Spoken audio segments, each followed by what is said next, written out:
Hey everybody, DeFi Dragoon here, and we're back with part 2 of our series on NFTs. Today we continue our conversation with Minna Salib, Growth and Operations Manager at Curio NFT. We discuss how to check if an NFT is fake, how to check if a contract is verified and published, and what to do about NFTs that do not have verified and published contracts.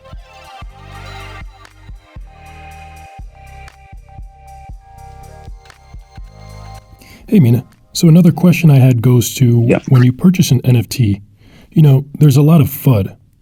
People aren't sure what the project is, they don't do their research, and they ape into it. Yeah. One thing I've noticed is even in the official Discords where I'm getting official links, some contracts are not verified or published. I'll show you my screen. So if I go to this, go to details, copy the token ID, go to the contract address, it's telling me the contract needs to be verified and published. So I'm curious, in your opinion, with your background experience and expertise, what do you think the reason is for that? Would you shy away from that? I'll go back to my page so you can see this. Can you scroll down?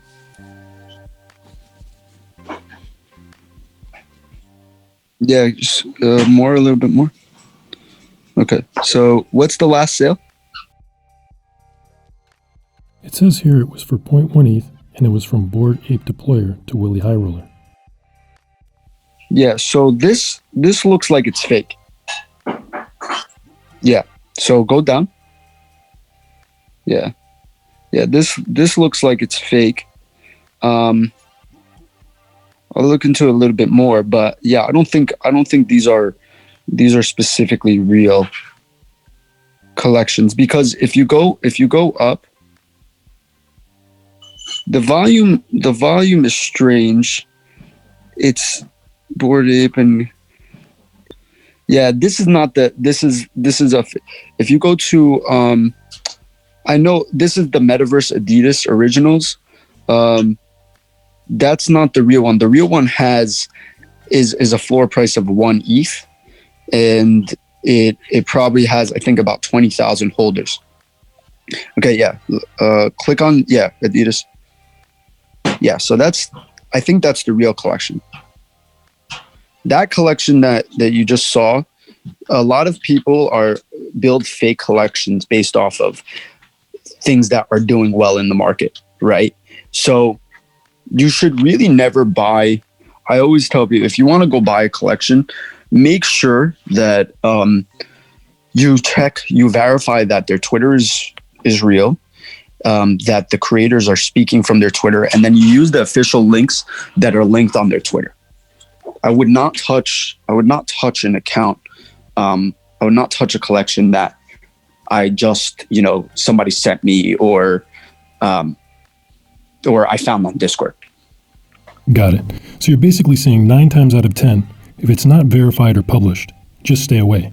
Yeah, I don't, to be honest, I don't use, I never go to that, I go to, obviously, to the Etherscan link, but I don't necessarily go to a contract and check if it's verified. Typically, what I'm doing is I'm buying collections that are being talked about on Twitter, that I know real people I follow, real influencers and things like that are speaking about.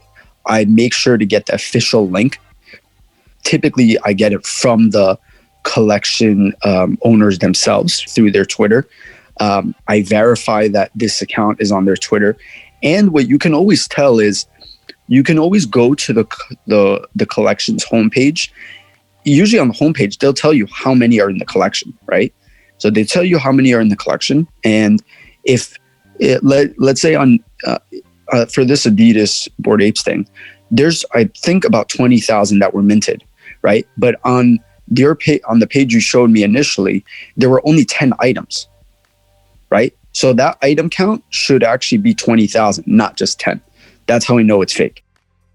You're dropping some serious knowledge, saving us all a lot of time and confusion. I'm also curious. You said that you have a collection. Can we check it out? Yeah, you can go to MS09. So, yeah, that's my collection. We've collected a decent amount of land.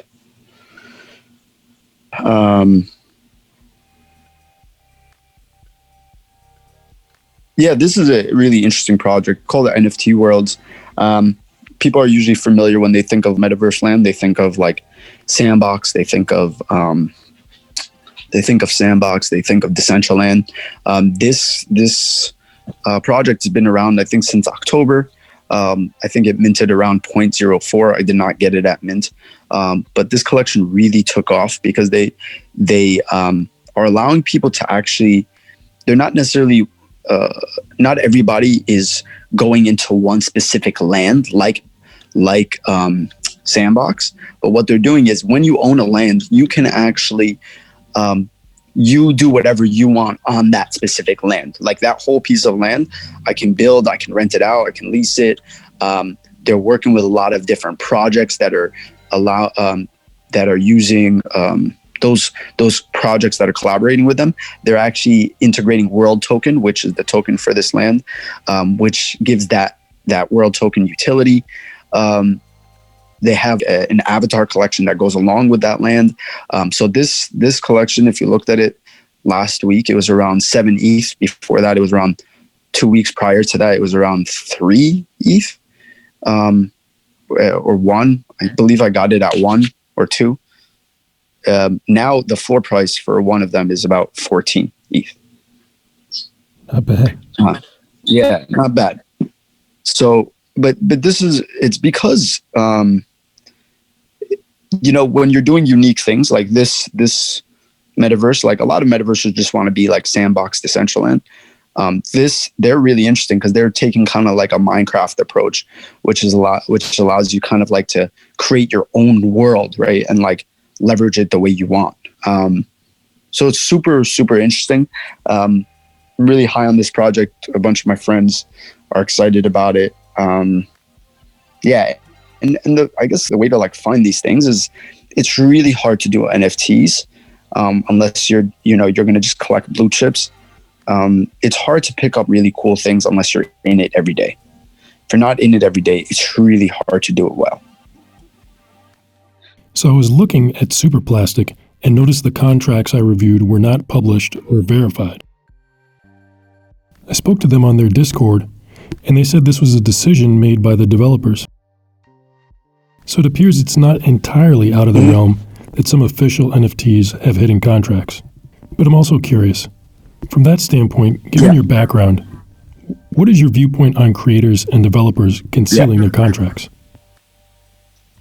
Yeah, I think, I know a lot of people that are like purists and say like, no, I don't buy anything unless the contract's verified, and they're transparent with it. I think definitely in the summer that was the case. I know people would not touch projects that had contracts that were not verified. I think we're moving a little bit away from that and more about utility. What's the project doing? Who are the creators? Who's behind it? I think if those things check out, then people are more willing to kind of support and get and back a project. But definitely there's some people that, just don't trust contracts that are not verified, which, that's your right.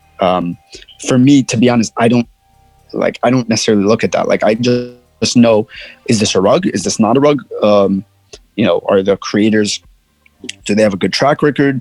If they're new creators, who's behind it? Who's excited about the project? What's the sentiment like? And stuff like that. When you read stuff like that, then you can make good decisions on what you're doing and who you're backing.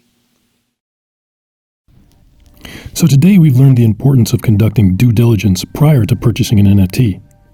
We also learned there are several ways to validate an NFT, from checking official links on the account in question to communicating directly with the content creators.